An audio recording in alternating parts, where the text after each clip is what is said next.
Okay, so the high incidence exceptionality I'm going over today is autism. So I wanted to start out by reading the definition of autism under IDEA. So it says a developmental disability significantly affecting verbal and nonverbal communication and social interaction, generally evident before age 3, that adversely affects a child's educational performance. Other characteristics often associated with autism are engagement in repetitive activities in stereotyped movements, resistance to environmental change or change in daily routines, and unusual responses to sensory experiences. Okay, but so the characteristics I wanted to focus on most, though, are these that you're going to be most likely seeing in the classroom. So the first one is trouble with communication. So this is a big one. This can be present in different ways. So that whether it's difficulty communicating their thoughts or needs, difficulty with language in general and speaking, or just a difficulty with expressing what they want. And so this is a big one that affects a lot and almost most students with autism. The next that you're going to see is hyperfixation. So this is when a student is very, I guess you could say, enamored or um, basically is very into a certain thing or topic, or maybe it could be a toy, or it could be something, things that are round, or a certain subject. Basically, they are very focused on that, and almost all of their attention and all of their what they like is focused in that area. For example, in one of my recent SPED classes, my teacher, he used to be a principal at a school, and he talked about um, and also a SPED coordinator, a special education coordinator. So I think it's at that time actually. And he had a little boy he worked with who loved corgis, like that.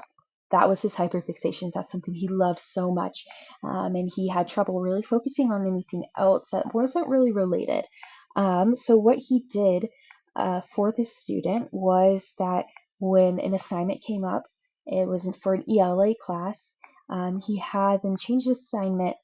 Well, I guess this was also when he was teaching third grade. I think he did a lot of things, but he had them change the assignment so that instead of writing about space, this little boy would have the opportunity to write about corgis, and he was so excited, and he was excited to do it and did it.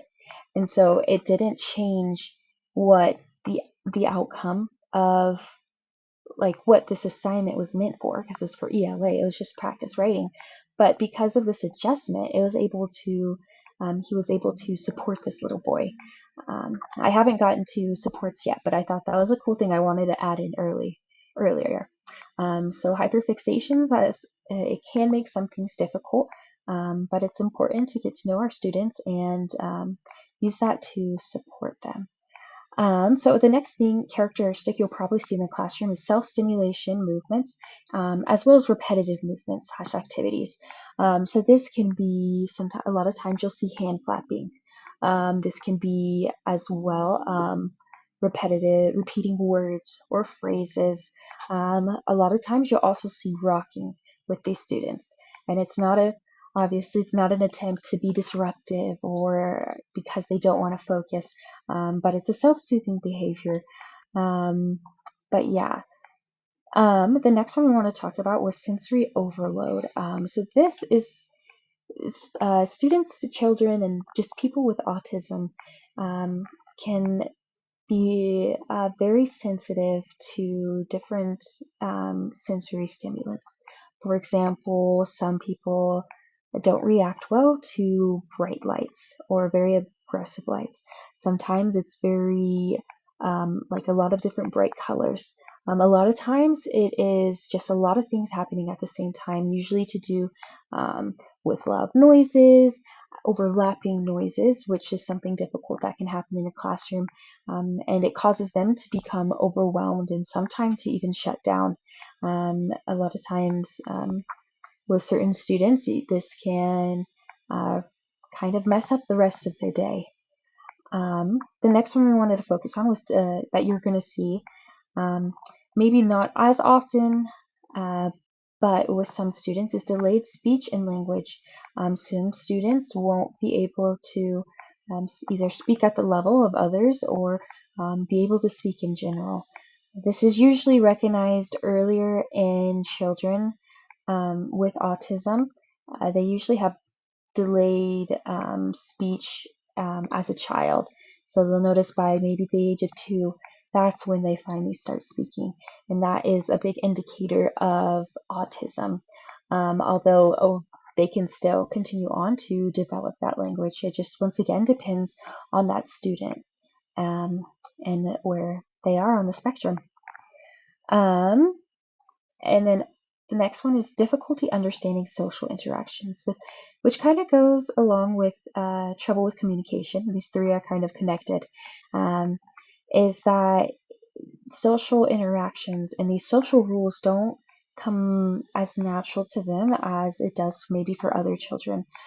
Sometimes they're unable to pick up those social cues and so have difficulty understanding how to interact with their peers or why their peers interact in a certain way, or even with adults and with teachers. And so that can cause them to struggle and to sometimes be isolated as they don't really know how to fit themselves in and communicate and socialize with others. And finally, a big thing you're going to see in the classroom is resistance to environmental or routine change. So routines are a big thing for students with autism. And a lot of times, if there's even a little change in the schedule for the day, for example, say there's an assembly, and so the schedule has to change, that can really mess with the rest of the child's day. These students, this routine and thought that basically this is like something that they struggle with at school, but also at home. Sometimes if a routine at home is messed up, that also is going to carry over into the school day. So it's really important that we are aware of that with those students. And if there is a change necessary in an environmental change or routine change, that we prepare them for that ahead of time. So that it's not such an overwhelming experience for them. This video actually doesn't work, but I would highly suggest watching it. So this video is it's called Sounds of the Classroom, the Autistic Sensory Experience. And so basically it's focused in the point of view of a little boy and his experience in his French class.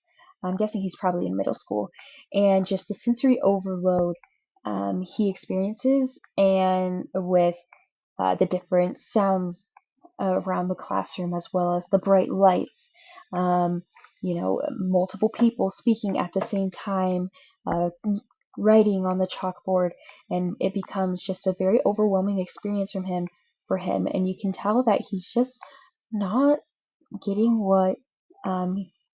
getting much out of the class as he's just overwhelmed and experiencing this overload. Alright, so here, from those characteristics, here are some barriers to achieving academic success with these students. So one of them is trouble following directions. This can be either because of they don't understand when they're first given the directions, and because of because these students a lot of times they rely on a lot of visual things. So these visual things are great accommodations to provide.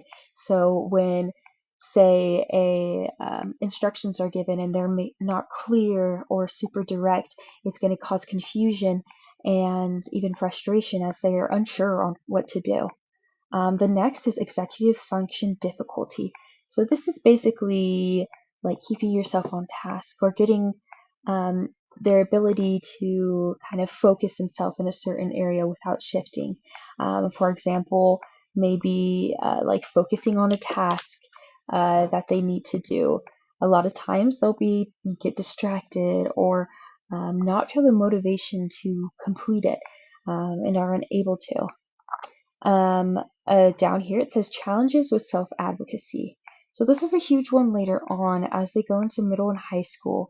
Um, they will usually have either a 504 or an IEP plan. But unfortunately, some teachers there will probably be some teachers they meet who do not look over those plans or take in consideration the accommodations they've been given. And so it's hard for them to, like we said before, they have challenges with communication. And so it's hard for them to speak up for themselves and to make sure they're getting the accommodations that they need to help them be successful academically. Um, Disinterest is the next one, and that one goes along kind of with when we were talking about hyperfixation and the executive function. If there's disinterest, it's very hard for them to focus and get things done um, and be, I guess you could say, on task if it's not something they're interested in. Next is, once again, difficulty with communicating. So that could be communicating their needs. That could also be just communicating with peers or with teachers, which can lead to a lot of frustration as they're not able to communicate their needs and their thoughts. And then finally is disruptive behavior. So this is usually a secondary behavior caused from one of the challenges they face, whether it's they're overwhelmed or whether it's difficulty understanding that the social cues that some things are appropriate in one situation and in another situation not. But usually there is a root cause to this behavior. Okay, here's some accommodations. So these are kind of general accommodations that can count for a lot of other ones. So first of all is verbal instruction. So it should be short, simple, direct, and supplemented with visual cues. And so it's important that you're making sure that this instruction is clear and that the student understands. And it's always good to have either maybe you show how to do something, you model it first, or maybe you put the instructions that you said on the board or pictures on how to do the activity so that they have something to refer to, so they make sure that you make sure that they're understanding and that they're on the same page as you and able to fully participate, because a lot of times it's easy for these needs to go unknown as they have difficulty with communication and expressing that that they need more support in that, and so it can be assumed that, oh, they understand, but it's always better to be more clear and direct. And not only will this help our students with autism, but it'll help all the students in general. It makes me think back to UDL. Okay, connected to that is visual supports. So just providing a picture schedule, picture rules, and if they struggle with social cues, maybe social narratives, like in a picture book. Well, this classroom setup is a big thing for sensory overload.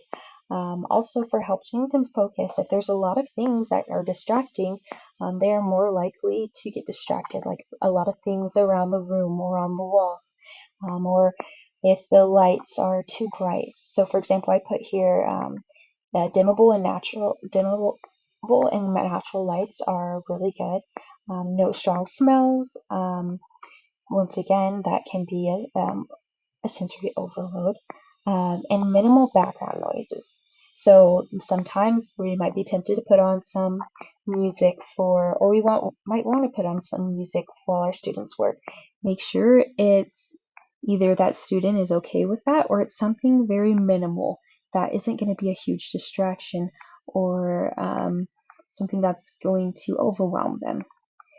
So executive function support is extended time, graphic organizers, and segmented assignments. So this is basically helping them to be able to focus that effort into a single area. So that's maybe they need more time to work on assignment. The graphic organizers can help them kind of have a starting place on what they should do. Um, Segmented assignments is just breaking it into chunks. So it's more manageable one by one. So I wanted a whole page on this because this is communication aid. So these are different ways in which you can help um, support your students with communication using AAC devices. So these are just little cards that mean things. This is a board with certain pictures and word that represent different things, and when they press them, it'll say it for them. And this is similar. It's an app on an iPad. It looks like you can get it on different electronics as well that basically they do the same thing. Okay, so just right here, I just wanted to really express the importance of creating a relationship, um, that they have a relationship with the teacher and with their peers. Because when we strive to make that connection, we can truly better understand how to help our students, our individual students.